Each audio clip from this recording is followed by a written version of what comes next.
understandably, Shannon, I mean, Sandra, she is basically focused on her 9 and 11-year-old sons, making sure that they are emotionally and physically okay and adjusting. But she also wants the nation to know that her husband was more than just a special operations soldier, that he had a lot of different aspects that he liked to cover in his life. For example, he was a master chess player. He roasted his own coffee beans. He was an avid sportsman, and he spoke 3 languages, including the local dialect on the ground in Niger, which made him somewhat of a local celebrity. But mainly, she says, she wants everyone to know he was an amazing husband and father. Listen to her.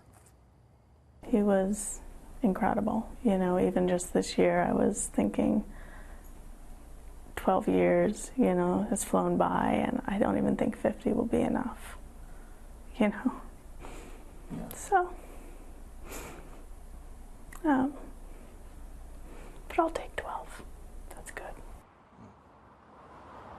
Yeah, military, of course, is a very tight-knit community, and as hard it is for her to lose her husband, she said it was agonizing to hear the names of the other 3 soldiers who were also killed in Niger, because, Sandra, she knew their wives and their children. Makes it very tough.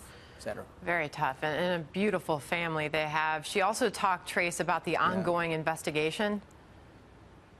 She did. I mean, and, you know, she's not really watching a lot of television news. She says the military is giving her guidance, but not a lot of news, not reading a lot of newspapers. I mean, she eventually wants to know the details, but for now she's not following the day-to-day because she says it will not bring him back. And she is also very well aware of the controversy surrounding President Trump and his conversation with that Gold Star wife. But for her, it was different.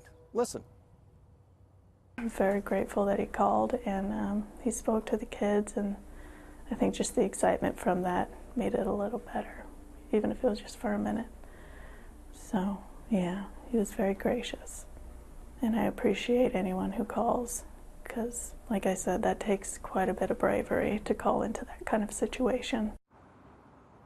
Yeah, bravery for anybody who called her friends and family and just people who she didn't know. She said it was just really heartwarming for her and for her family to have that much love given to them in this time of need. Amazing to hear her story, Trace, and amazing to hear her talk about someone, and in this case, the president, having the bravery to call her and her family, and neat to hear that he also spoke with her children. But it takes an immense amount of courage, something we can't even imagine, to tell her story.